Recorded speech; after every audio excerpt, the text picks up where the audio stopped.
Hey guys, hope you're doing well. Hello from Vancouver, Washington. I am slowly making my way up to Canada. So in Nanaimo, in about 2 days, we will have some rally coverage. But wanted to give my basic rundown on the federal debate that happened, both the French one, which I watched, and the English one that just concluded about an hour and a half ago. So some fresh debate analysis, and I thought it would be interesting to have an American analysis of the Canadian election. It's very funny. A lot of Americans don't really know the first thing about Canadian politics. Growing up in New York City, I've always had a fascination with it.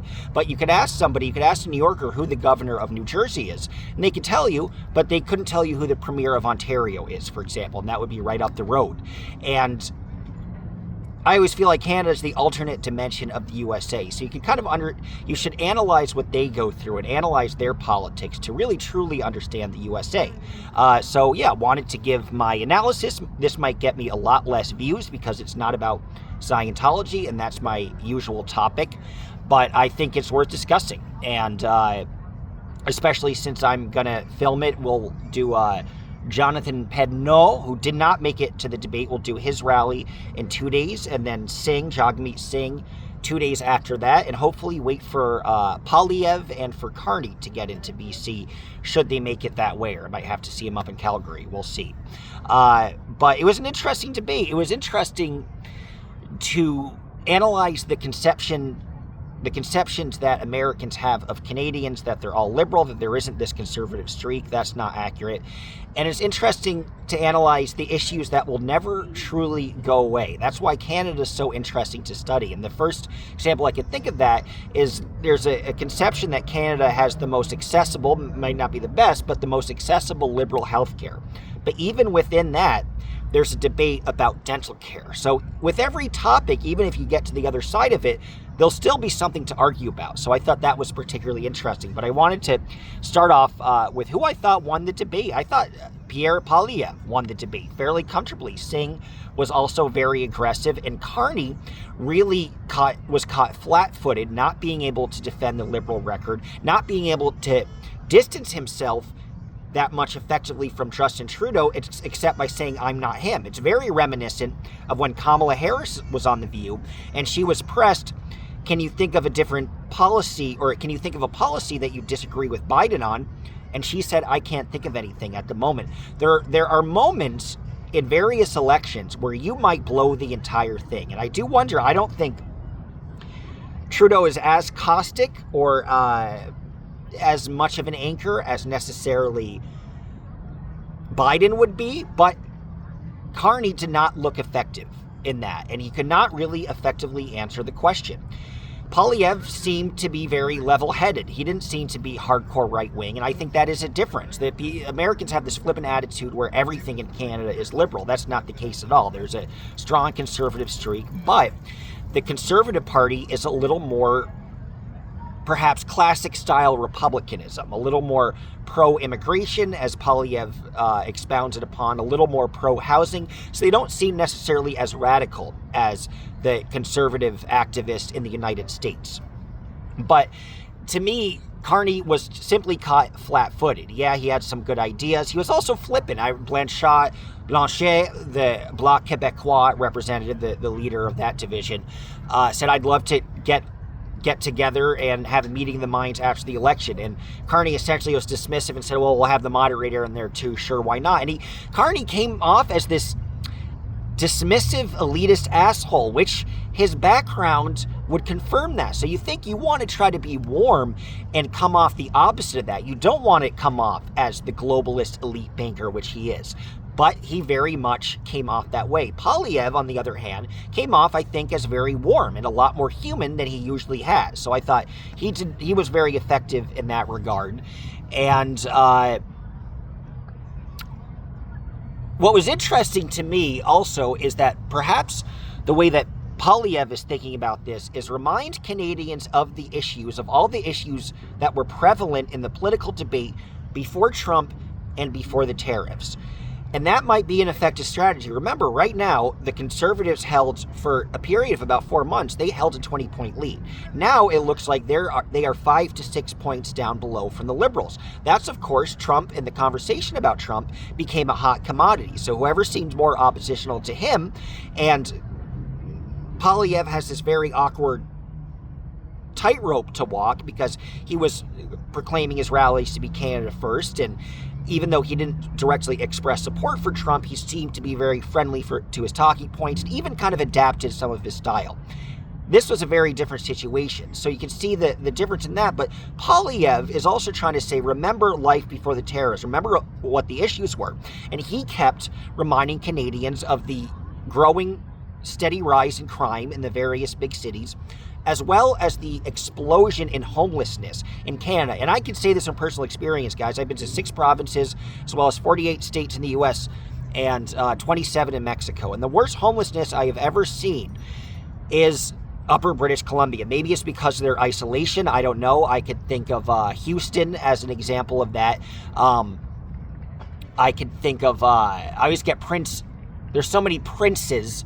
There's a prince up north in Vancouver that's, I think it's not Prince Edward, Prince Albert. I believe it is Prince Albert. Maybe it's another prince. But one of the princes, it was a decent-sized city, had their downtown was completely controlled and populated by homeless. There were far more homeless than there was anything else on the street. So to me, and then I went to Portland shortly after that, in Seattle, and it seems like a beautiful walk in the park compared to what I had just seen in a lot of those British Columbia cities, in Vancouver as well. So Poilievre, you can see, is trying to kind of focus things back to Canada has not been affordable. Crime has gone up. Homelessness has certainly gone up. You could say the Canadian cities are still comparatively safe compared to the USA, but the prevalency of homelessness is actually worse in Canada. And then affordability has been further, and the wealth gap has been further exacerbated. So Poilievre really tried to be the candidate, I think, of a lot of young Canadians. He said, young Canadians, I'm talking with you. I want to make sure that you have a viable place to live. I came here with a dream, with a Canadian dream, and I was adopted and came out of very little, and I don't think that Canadian dream is obtainable. So Poilievre was speaking, I think, in a much more human way, in addition to the convenience of having Jagmeet Singh and Poilievre throw barbs that Carney couldn't effectively handle. And if people say that a debate doesn't matter, I don't know. I think with Carney, who doesn't have an administrative or doesn't have a term of being prime minister under his belt, as he reminded everybody, it's not my fault. I've only been there for a month, although Poilievre again kept hammering him, saying, did you not advise Justin Trudeau on economic policies? And again, Carney cannot negate that. Carney could really, I didn't see him defend himself really once. But also at the same time, Singh was doing a very good job reminding people that if they truly believe in a populist left message, that the globalist elite liberals are simply not going to cut it. I think he was very well spoken, very effective. It's a shame in a lot of senses to see the NDP diminish so dramatically, because I think one of the reasons is for this polarization of the U.S. is because we have a two-party system. And you can see the powers that be are aggressively trying to close Canadian elections and make it available to only 2 parties, which to me is quite alarming. And speaking of which, also very disappointing that the Green Party candidate got shut out. Traditionally, the Green Party candidate has been allowed in debates, and there was a bit of a mess with Anna May Paul, I believe her name was, or Anna Marie Paul, lost a bunch of seats. Now the Greens have 2 leaders, which is kind of interesting. And again, if you stick with me, we will be seeing, hard to pronounce his name being French, but Jonathan Pedneau, will be seeing him, and I think Elizabeth May as well, in 2 days, so in Nanaimo. But it was a shame. He's a very well-spoken gentleman, and May is an effective communicator. It's a shame that the Greens got completely shut out. And the big argument is, well, the Greens fielded enough seats to be qualified, but then because they want to consolidate, they took away some of those seats. But if they fielded all those seats at time of qualification, that should be allowed. Also, furthermore, you have Blanchet, who is only running in the province of Quebec, yet he has more members of parliament, but yet he's allowed in this debate. So I thought there was a lot of chicanery going on by not letting the Greens in.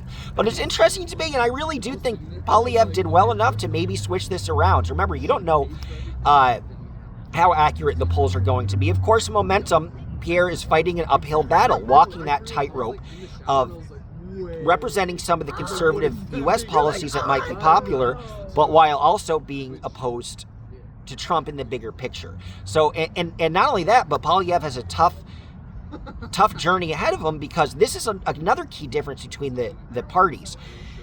You can see that Doug Ford and his team are actively undermining Poilievre. His main surrogate is on CTV and CBC all the time, talking about what a crappy campaign Poilievre is running. And you know that he is so hoping that Poilievre gets annihilated, and that Doug Ford, who, my American friends, is the brother of crack-smoking, dearly departed Toronto Mayor Rob Ford, and he is hoping that Doug Ford, the Premier of Ontario, will be the next leader.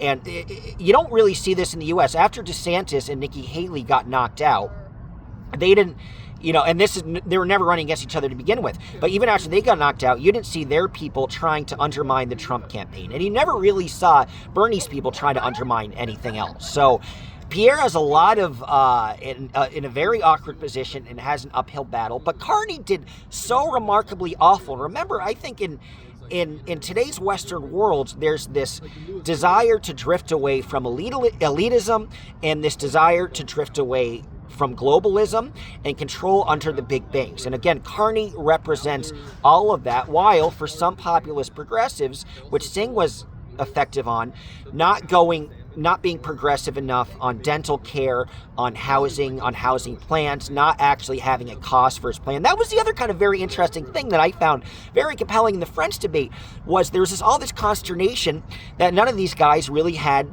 the costs listed, which in the U.S. that would never happen. So I kind of admired the expectation of details that people had. So it's an interesting debate. It's a shame because some of the right-wing things are interesting to look at, like Rebel HQ or whatever, but there's not. That's why I think it's important to come here, because CBC is so in the pockets of the elite, and is so almost openly cheering at this point for Carney, that they're not to be very effectively trusted. And the right-wing ones will reflexively be cheering for Pierre, because in some sense, they're not MAGA light, but they're MAGA aligned, and their leader is always right? So I'm just some American schmuck, but again, was somebody who's always had a deep interest in Canada, and it has always paid attention to Canadian politics. So I hope you enjoyed this analysis. Put some stuff in the comment if you agree or disagree on what I said, or if I got anything wrong. But I will see you guys live in 2 days for the Green Party rally. And then I guess let me know, put in the comment if after that, I think it would be fun to go live, interview people, and then do an analysis kind of like this. So waiting for a few logistical things. I had to get my dog some updated shots. And then in Scientology world, I will be flying back into LA, probably from Calgary would be my guess, post-election on May 14th for ZDT. He has 2 key hearings, I believe, on the same day. So you'll get a lot more of that. And then once his trial is scheduled and picks up, you will get a lot more for that. But again, I think it's a close election. This is why it's worth visiting. You can see Carney, the more people get to know him, the more he throws up on himself. So, again, he was boring, unremarkable, and couldn't answer the questions that Poilievre or the other opponents had for him. Again, Singh, nothing to lose, aggressive, bombastic, effective. So maybe the NDP will be able to breathe another breath of air, and because of that, the Conservatives might win. So even though it's less crazy than the Trump versus Kamala thing, I think it's worth following. So I'll see you 2 days down the road. Take care, guys. Bye-bye.